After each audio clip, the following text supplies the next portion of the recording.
A meaningful and heartbreaking moment in Surfside. First responders holding a moment of silence, marking the official transition from a rescue to a recovery mission.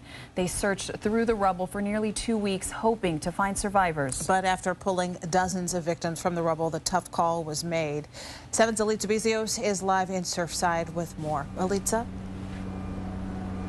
You know, Robin, a tough call, to say the least. You know, all these leaders in charge, rescue crews, very tough for mostly everyone, really, to hold back emotion and not feel very deeply for these families. Here you can see at the site, crews, they continue their work, but as we have said, this has now become a recovery mission.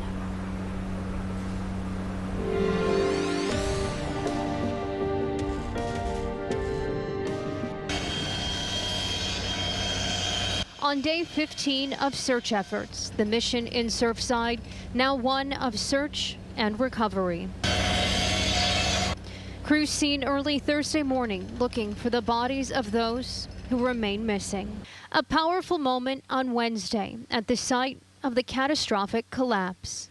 Instead of hearing the sound of heavy machinery and debris being moved at the site of the building collapse in Surfside for a brief period on Wednesday, it's complete silence as first responders and local leaders take time to reflect and remember. Officials announcing yesterday this is no longer a rescue mission. It is with deep, profound sadness that we made the extremely difficult decision to transition from Operation Search and Rescue to recovery. And here's why they decided to shift from rescue to recovery. The fact that we did not get an alert on a K9, a sensor trip for sound, and any visual utilizing our cameras.